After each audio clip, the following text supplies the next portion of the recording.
जंगल में बारिशों का मौसम चल रहा था। सभी पक्षी अपने अपने घरों में छुपे हुए बैठे थे। कई दिन बारिश होने के कारण सब पक्षियों के पास भोजन भी खत्म हो गया था। चिड़िया की बेटी गुड़िया अपनी मम्मा से कहती है, मम्मा भूख लगी है, मुझे कुछ खाने को देना। मम्मा चिड़िया बेबस थी क्योंकि उसके पास घर में एक दाना भी ना बचा था। फिर मम्मा चिड़िया अपनी बेटी से कहती है, गुड़िया बेटी, मैं अभी अपने पड़ोसी तोते के पास जाती हूँ और हम मिलकर कहीं से भोजन ढूंढ कर लाते हैं। मम्मा मगर बाहर तो बारिश है। कोई बात नहीं मेरी बेटी, मैंने बारिश में उड़ना सीख रखा है। फिर मम्मा चिड़िया अपनी छोटी सी बेटी को घर में छोड़कर अपने पड़ोसी तोते की तरफ जाती है। तोते भैया दरवाजा खोलें, मैं हूँ आपकी पड़ोसन चिड़िया। फिर तोता दरवाजा खोल देता है। चिड़िया तोते के घर में चली जाती है। मिट्ठू भैया, मेरे घर में भोजन खत्म हो गया है और गुड़िया बहुत भूखी है, क्या आपके पास कुछ भोजन है? चिड़िया बहन, मेरे पास तो एक दाना भी नहीं है। गरीन भी कल से ही भूखा है। बहुत भूख लगी है पापा, मेरे पेट में भूख से दर्द हो रहा है, कुछ करे पापा। चिड़िया बहन, चलो हम किसी ऊंची जगह से भोजन की खोज करते हैं। अपने बच्चों को भूख से मरता तो नहीं देख सकते हम। फिर चिड़िया और मिट्ठू तोता किसी ऊंची जगह से भोजन की खोज में निकलते हैं। वो दोनों उड़ते उड़ते दूर पहाड़ों की तरफ निकल जाते हैं।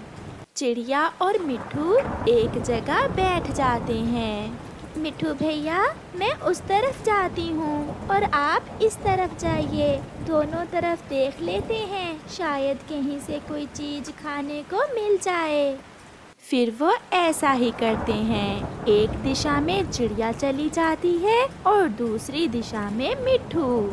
चिड़िया पहाड़ के साथ साथ उड़ती हुई जा रही थी कि बारिश और भी तेज हो जाती है और तेज हवा तूफान में बदल जाती है। चिड़िया एक बड़े पेड़ के साथ लगकर बैठ जाती है।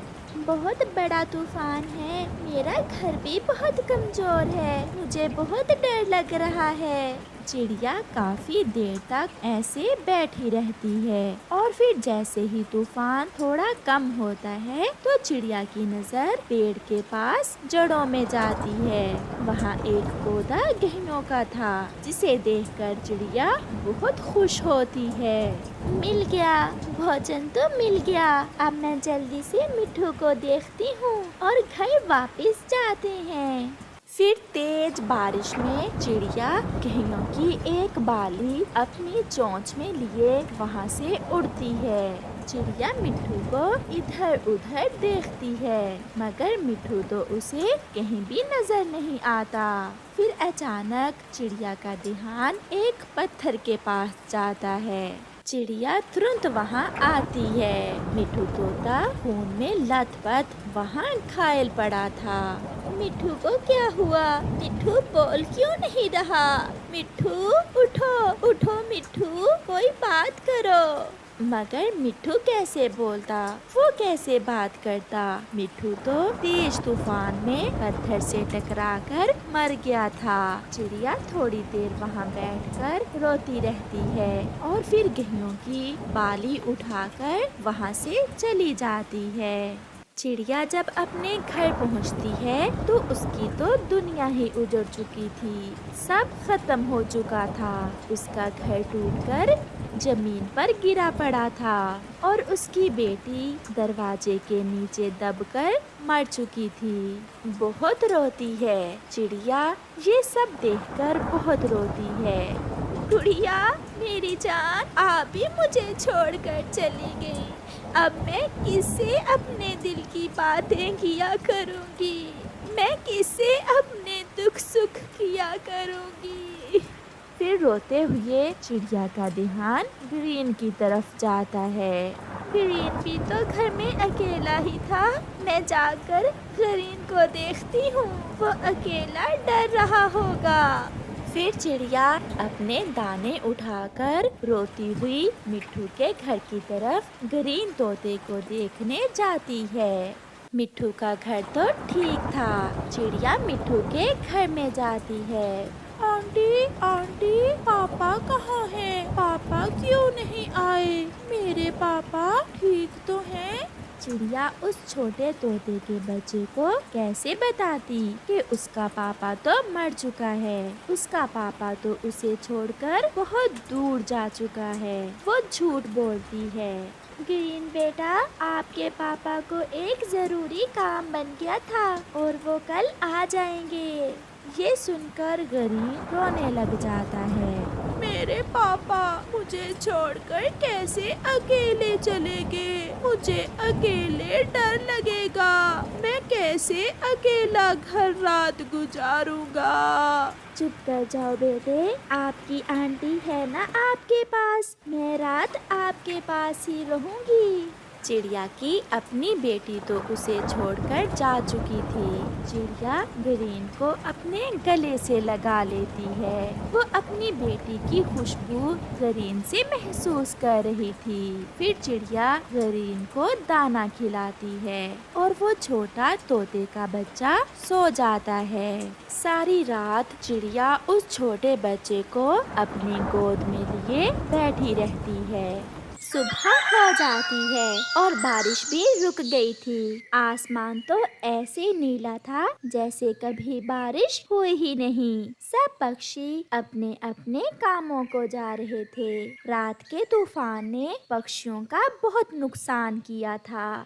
चिड़िया भी ग्रीन को साथ लेकर बाहर निकलती है और ग्रीन को लेकर भोजन की खोज में जाती है। आंटी, मेरे पापा अभी तक नहीं आए। आपने तो कहा था कि पापा कल आ जाएंगे। ये सुनकर चिड़िया बहुत परेशान हो जाती है कि वो उस छोटे तोते के बच्चे से क्या कहे। मम्मा चिड़िया और छोटा तोता एक जगह बैठे हुए थे कि वहाँ गोरी कौवी आ जाती है। बहुत बुरा हुआ चिड़िया, बहुत बुरा हुआ। कल रात तूफान में मेरा घर टूट गया और मेरा जग्गू घर के नीचे दब के मर गया। रोते हुए गोरी कौवी चिड़िया से ऐसे कहती है। गोरी बहन, मेरी गुड़िया भी कल रात मुझे छोड़कर चली गई। चिड़िया, ये तो मिट्ठू का बेटा है ग्रीन। हाँ गोरी, ये मिट्ठू का बेटा है। मिट्ठू भी बेचारा पहाड़ों पर मरा पड़ा है। ये सुनकर ग्रीन जोरों से रोने लग जाता है। आंटी, आपने झूठ बोला। मेरे पापा मर गए हैं। आपने तो कहा था कि पापा कहीं काम गए हैं। गोरी, मैंने ग्रीन से ये बात छुपाई थी, मगर आपने इस छोटे से बच्चे के सामने ही ये सब बता दिया। चिड़िया, एक ना एक दिन तो इसे पता चलना ही था। चुप कर जाओ बेटा, आपके पापा आपको छोड़कर चले गए। देखें, गोरी आंटी का बेटा मर गया और मेरी गुड़िया भी मुझे छोड़ गई। हम सब दुखी हैं और हमें एक दूसरे की जरूरत है। हम सब मिलकर एक दूसरे का दुख कम करेंगे। ग्रीन चिड़िया के गले से लग जाता है। आंटी, क्या मैं आपको मम्मा कह लिया करूं? मेरी जान, मेरा बेटा, अब चुप कर जाओ। चलो हम आगे बढ़ते हैं, क्योंकि जिंदगी का सफर दुख और सुख में चलता ही रहता है। ऐसे वो सब पक्षी एक दूसरे को तसल्ली देते हैं और वहाँ से आगे बढ़ते हैं। फिर चिड़िया ग्रीन को अपने बेटे की तरह प्यार देती और हमेशा उसे अपने साथ साथ रखती। ग्रीन भी चिड़िया को अपनी मम्मा की तरह ही समझता। प्यारे दोस्तों, मुसीबत में हमेशा दूसरों की मदद करें, क्योंकि जिंदगी के दुख बांट लेने से कम हो जाते हैं। आपका